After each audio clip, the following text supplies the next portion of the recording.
Hello everyone, this is Darshan Maharaja welcoming you to episode number 39 of the elevator chat series of our Canadian journey.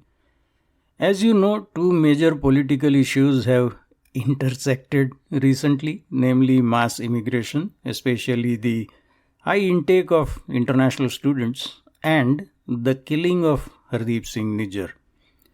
It was reported that all the accused are Indian nationals and at least one of them is in Canada on a study permit. In reply to a question by a reporter as to whether international students undergo a criminal background check, Immigration Minister Mark Miller said yes, categorically and without hesitation. On a follow-up question by that reporter as to how it works, he said, "We check them and if they have a criminal background, they don't come in." As I pointed out on X on the very same day, this is objectively untrue. Criminal background check is not a requirement for obtaining a study permit in Canada. Although a processing officer at IRCC can ask, they can ask for one if they think it is necessary in the particular case. The minister has been trying to dodge and or weave his way around this since then. The issue was picked up by the Conservative Party and they raised the matter in the House of Commons. It was their MP Arpan Khanna raising it. Unfortunately, the minister was not around to face the question and his stand-in produced a word salad that skirted the question. So what else is new?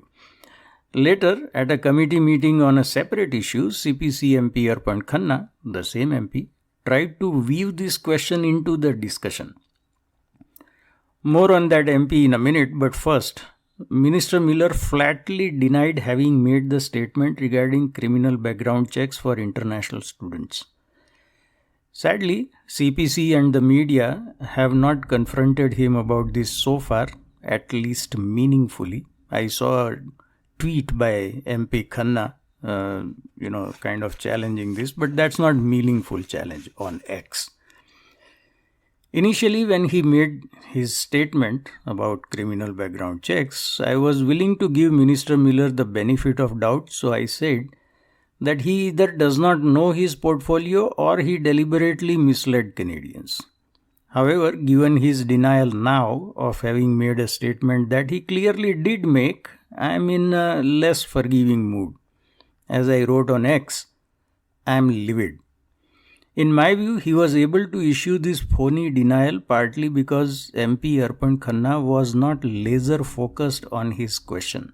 His language, it should have been a lot more focused and refined.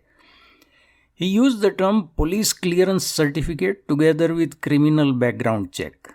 The former term is used in several countries for criminal background check, but in the context of this question, only served to muddy the waters. This loose wording by MP Khanna allowed the minister to say that he never spoke of the certificate, which is kind of technically true. But if you listen to the interchange between that reporter and Minister Miller, then, it's not true. Another thing that I noticed about MP Khanna's performance on both the occasions was his diction. It was disappointing because I know that he has a better command of speech than what he demonstrated. Back in 2019, when he was the CPC candidate for Brampton North in the election that took place that year, he was on my talk show that I was doing at the time to talk about the CPC platform and other stuff that candidates talk about. This is an English language radio station, so our chat for half an hour was entirely in English. He was way better than what I saw in these two videos relating to this issue. I don't know why his performance in Parliament was less than what he is capable of, and I wouldn't want to speculate as to the reasons. Suffice to say that as a result, Minister Miller was let off the hook. There's reasons why the minister is trying to dodge the issue. Acknowledging the truth is bound to open a whole Pandora's box. As per reports, the alleged criminal in question came to Canada on a study permit, took a year off, and worked the night shift at a warehouse.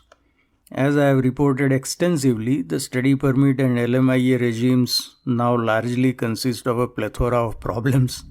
For the Canadian society, of course, not for the people taking advantage of a lax system that is further riddled with holes.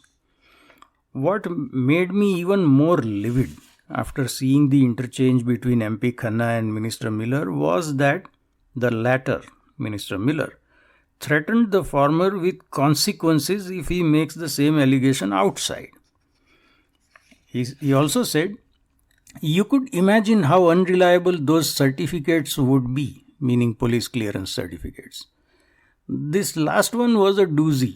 If police clearance certificates from certain countries are unreliable, why are we requiring applicants for permanent residency to Canada from those countries to furnish those certificates along with their application? I mean, if they are unreliable, we don't know whether they have criminal background or not, so we should probably not have immigrants from those countries. Sadly, just like his statement on criminal background checks for international students, I don't see the media confronting him on this point. As for his threat of consequences, I, Darshan Maharaja, am willing to take on the minister at any public forum. I will say that he did make the statement that he is now denying having made, and I will provide irrefutable evidence.